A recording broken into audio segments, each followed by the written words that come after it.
Thank you, Jeffrey. It's really great to get some of that history of the program from you and what it's meant to you to work in this field. So, as Jeffrey said, I've had the privilege of working for the past 7 years as an aquatic systems officer in the Healthy Waterways team. As you know, we're here today to celebrate 25 years of waterway health monitoring in the Blue Mountains. In environmental work, I feel like it often seems like there's more to worry about than there is to celebrate. So I think it's important to take the opportunity when we can and to reflect on achievements and progress. I would also like to acknowledge the Darug and Gundungurra peoples as the first scientists of this place, and that they've been caring for the land, waters and everything within it since time immemorial. And that the Western scientific method is just one way of knowing, and that there are myriad valid ways. So this morning I'm going to be providing some reflections on this, the history and significance of this program. Before I get started though, I also want to acknowledge that each of you here has your own unique connection and care for our waterways and your own knowledge.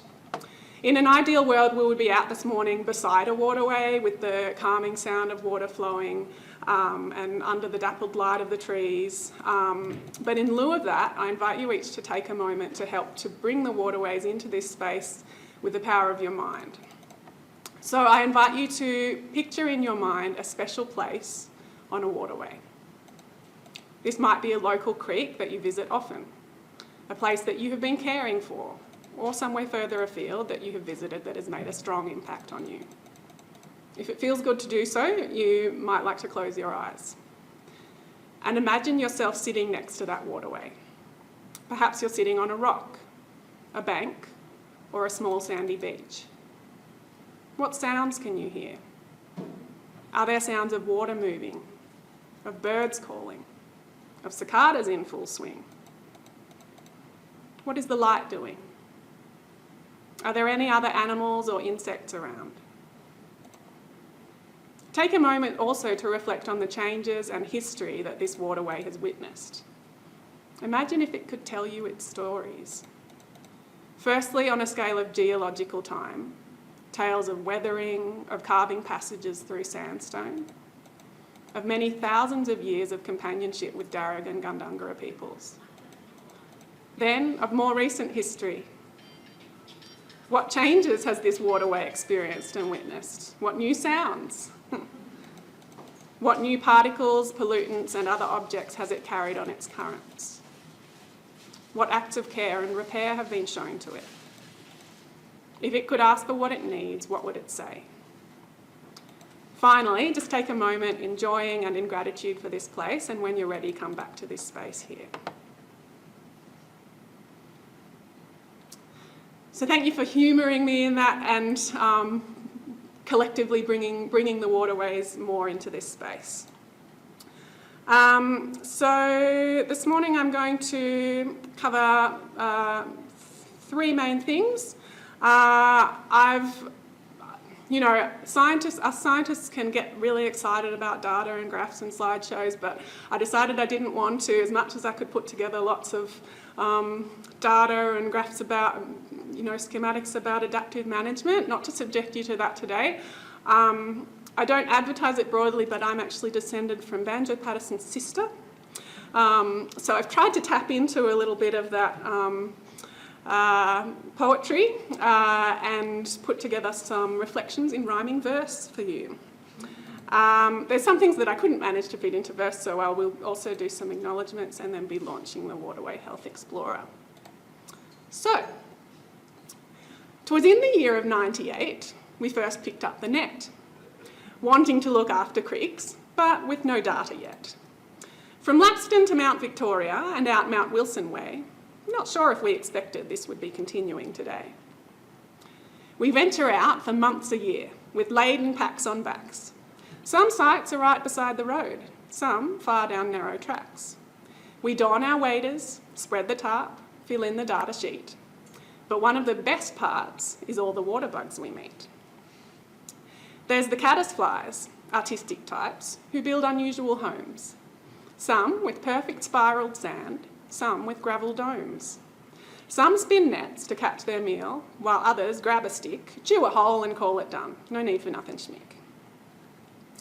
The grip-hop stoneflies you will know by their waving fluffy bums. The whirligigs dance their endless jigs, avoiding surface scums. The toad bugs we call ugly cute. The flatworms glide along. If you listen closely, you might hear the boatman's chirping song. The dragonfly nymphs can live multiple years. When we can, we let them go. The mayflies wave their feathered gills, helping oxygen to flow. The horsehair worm lives a gory life, that mouthless parasite. They all need suitable habitat, like a log or macrophyte. Although tiny, all these creatures have a lot of stories to tell. They hold the clue to learning whether creeks are ill or well. And so, year in, year out, we come along and make the count. A creek in good health will have sensitive bugs in a bountiful amount.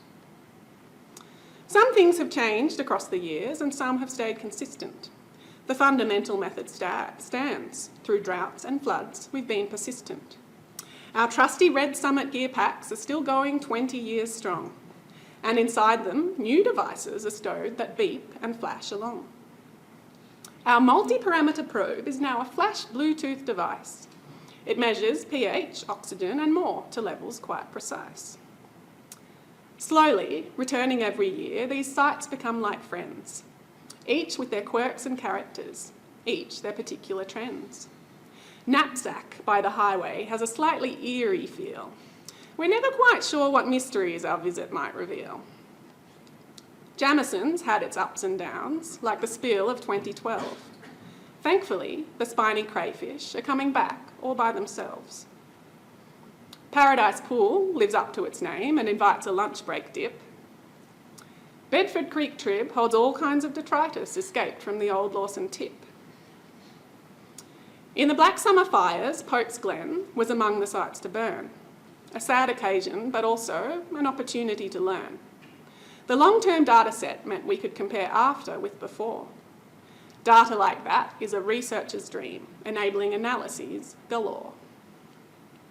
The base of Minnehaha Falls had sand to its extremity, but runoff control has now seen the return of that bottomless pool on Yosemite. Quite happy with that one. Let's not forget the little lab, complete with microscope. A treasure trove of gear, from aquatic drone to rope. When we order gear for fecal tests, we give Steve at stores a giggle. And when the probe is playing up, we give its various parts a wriggle. With the data adding up, we can see some trends emerge. It's clear the major threat to a waterway is the murky stormwater surge. For when flowing on roads or gutters, it can become a stinking soup of pesticides, sediment, plastic bags and poop. The literature is clear, it's the surface is impervious, roads, roofs and gutters whose impacts are discourteous. Especially when connected directly into creeks and streams, we've just got to slow that water down and help to keep it clean. We know which creeks are most in need of swift, concerted action. And water-sensitive urban design is slowly gaining traction. And when unfortunate events occur, like a mass crayfish kill, well, we're well placed to help investigate and track recovery from the spill. Many hands have played a part in this quarter-century-long task. Many cups of tea have been poured from Amy's thermos flask. Work-experienced students, cadets and volunteers, as well as other council staff, have all helped across the years.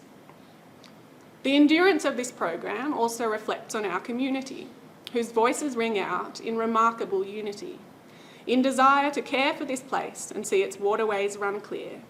This achievement is for all who hold the Blue Mountains dear.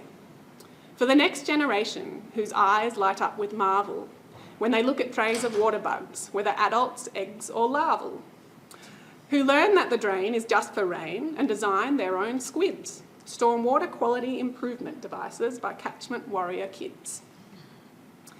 This work is a great privilege, of that I am aware. To look and listen deeply is an act of love and care.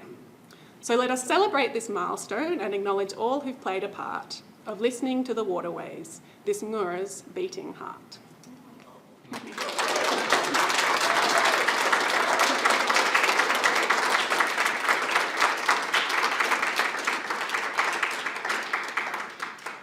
Thank you. That concludes the rhyming session content of this morning. So I couldn't resist one statistic slide as a quick snapshot of the cumulative work we've put in. Over 2,000 sampling occasions and many, many, many bugs that have been looked at and identified by people. It's also seen us through lots of changes in our own lives and our own world. 4 pregnancies, one pandemic, that was 2020 seemed a bit touch and go there maybe, whether the program would continue, and it was quite memorable meeting up with Amy and heading out in the bush and that being our only sort of contact with the world beyond our houses. And as of today, 1 crayfish birthday cake. I alluded to it there, but I do want to take an extra moment for some acknowledgements. This is a far from complete list, but we've had support from many people, many of you in this room along the way, and it's definitely been a collaborative effort. There's 2 people in particular I want to take a moment to give some extra acknowledgement to. So Jeffrey Smith, our fearless Healthy Waterways program leader, has been here for almost the entire duration of the program, and it was great to get some of that history from him. Anyone who knows Jeffrey knows that he's extremely passionate about Blue Mountains waterways, and he's a staunch advocate if ever the program's been questioned, the value of having this in-house knowledge and data and scientific monitoring. He's just been an absolute staunch advocate for that. We know he has the loudest laugh in the room, and he could talk all day to you about green walls and misters and waterways and his creative vision for change. So I'd love to give a round of applause to Jeffrey.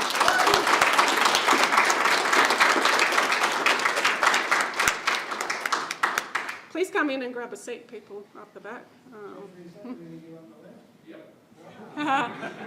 That's 2002, that photo there, so yeah.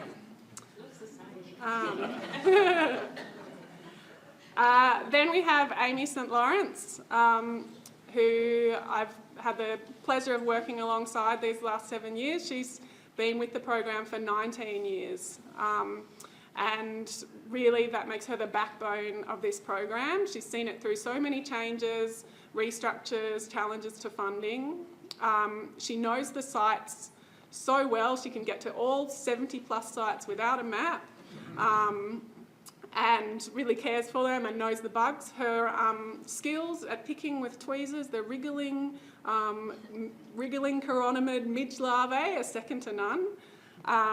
Plus, yeah, her heart is, she really cares about the work. She's so open and sharing of her knowledge, always looking for opportunities to invite people from other parts of council to come along, recognising that it's just, there's nothing like being out in the waterways and learning that way. So yeah, I'd also like to give a round of applause to Amy.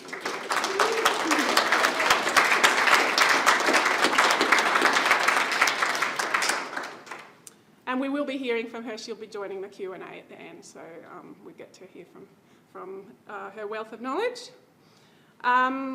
And the final thing that I will be doing this morning is just introducing you to the Blue Mountains Waterway Health Explorer. So many of you in this room have seen this already. We put it online a couple of months ago and we're officially launching it today.